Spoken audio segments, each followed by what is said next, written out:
Welcome to the Bourbon Van. I'm Phil. I'm Julie. And we're trying yet another Maker's Mark Wood Finishing Series bourbon. They're so good.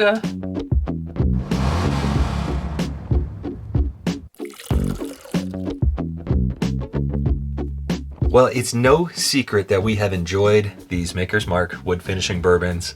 So far, the SE4 PR5 was one of our favorite bourbons of 2020. Certainly our favorite wheated bourbon of 2020. And FAE-01, when it came out, we remarked Blew it out of the water. that it beat it handily. And all this year, I've been saying that I think that this is going to be one of our top bourbons of 2021.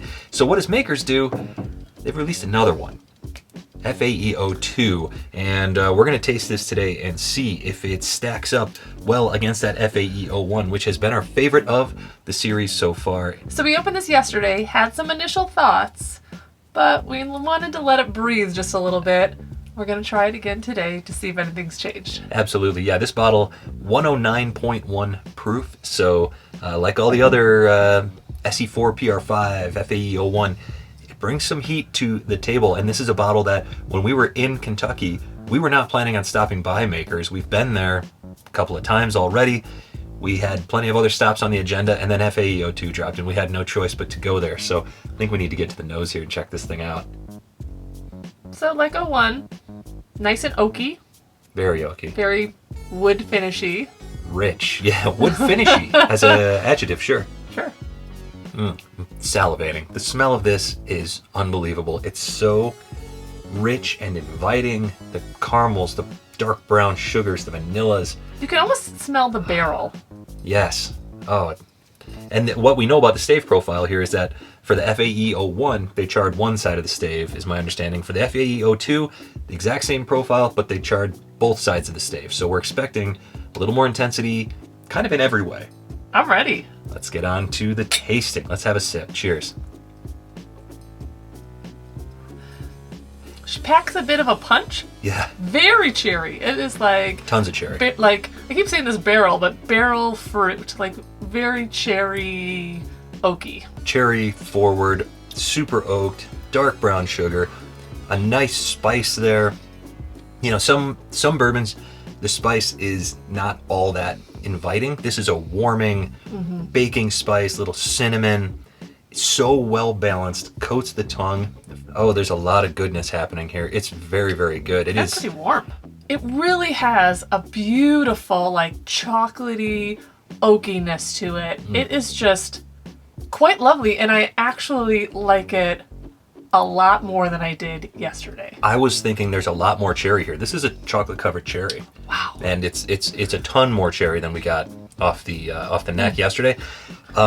I thought it was going to be an easy, like, guys, I pick 01, but I don't know. She's real good today. Well, let's check out FAE-01. We've got it here in our super good glasses. Because it's super good. Absolutely. We are going to take a quick break to get a sip of water, clear our palate. We'll be right back. I don't have any water. And after no water, here we go. Now on with the show. Ooh. The FAE-01 is such a caramel bomb. Brown sugar is all I get on this nose. Oh my goodness. The sweetness is insane. You know what's so funny is that they're both very sweet. Right. Just different sweetnesses. Well, and this is like very brown sugary to me. There's not a lot of balance on the other side of this one, I don't think. At least not on the nose. Whereas you get some sweet and spice with FAE-02. Let's go for a sip of FAE-01. I'm ready. Cheers. Cheers, guys. Totally different beast. It's good. Like, wait, it's really good. It is like a lovely oak, very brown sugary. I drank both of these yesterday. Right. 01 crushed 02, and now today I really like 02. This is I love you, Maker's Mark. Yeah, yesterday the FAE-02 stood a little taller for me. Today the FAE-01 is keeping up a little bit better. Oh boy. But I will say that the FAE-01 is a totally different type of sweetness. It's lighter brown sugar, more vanilla, and I am going to hold to my original tasting notes on this. If you haven't seen that video, we'll link to it. It's those little caramel cubes in the cellophane wrappers. This is just a caramel bomb for me. It's lovely. It's It's way easier on the palate proof-wise. Even though it's a higher proof, it sips a lot easier. There's not nearly as much spice here. This wood finish series, It's ridiculous. I like it. Yeah. So O2 is punchier, Mm-hmm. but I really like the palate of O1. But again, the finish on O2 is wonderful. So it's like my sip is O1 and my finish is O2. Can we just mix them together and have the perfect blend? Maybe O3? Why not? It might be worth a shot. You know, FAE-01 is clingier on the palate, is very gentle for 110 proof. It sips real easy. It's not offensive in any way, whereas O2 kind of approaches your senses with all the subtleness of a juicy fruit advertisement from the 90s on TV. It's brash, it is noisy, it is exciting, I guess. Yeah. But this whiskey for me, the finish is so stellar on this that it rivals the FAE-01 as an entire experience simply because the finish is so long lasting. It's not one note. On the finish, you're getting caramels, vanillas, cherry, spice. It's not just a simple finish. It rivals some of the best bourbon finishes that we've had. I agree. If you are somebody that likes a spicy sip and especially a spicy finish, this O2 is killer. It brings so much flavor. So much to the table. Huge.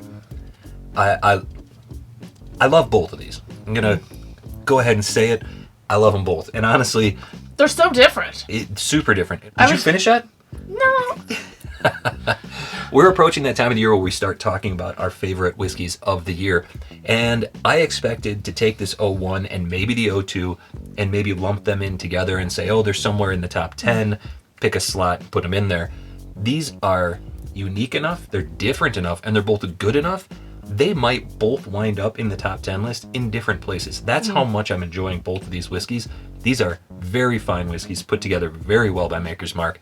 I love what they're doing, and I'm really glad we made that side trip over to Maker's Mark. That distillery is always worth the visit. It's lovely there. I mean, what's not to like? This is great. I find this very interesting and quite difficult actually because the O1 is just a really wonderful, well-balanced drink. Mm-hmm.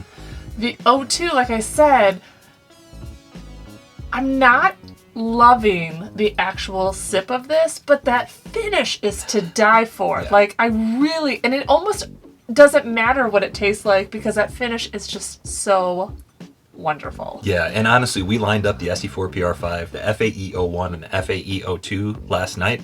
SE4PR5 had the best nose. O1 had the best palate. O2 had the best finish. Yeah. That's probably not helpful information, but No. I will say this.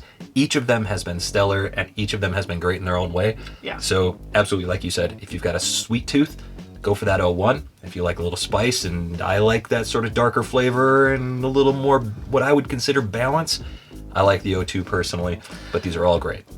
If it's a Friday night, I'm grabbing that O1.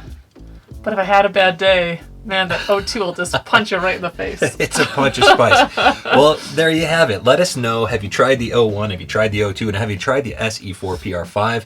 Which one is your favorite? Why do you like it best? Let us know in the comments. If you'd like to see more of our travels from the road, check us out on Patreon. You can support us for as little as $3 a month. Join us on Instagram at The Bourbon Van, and from wherever we are. To wherever you are. Cheers. Keep it up, makers. I do love that O1.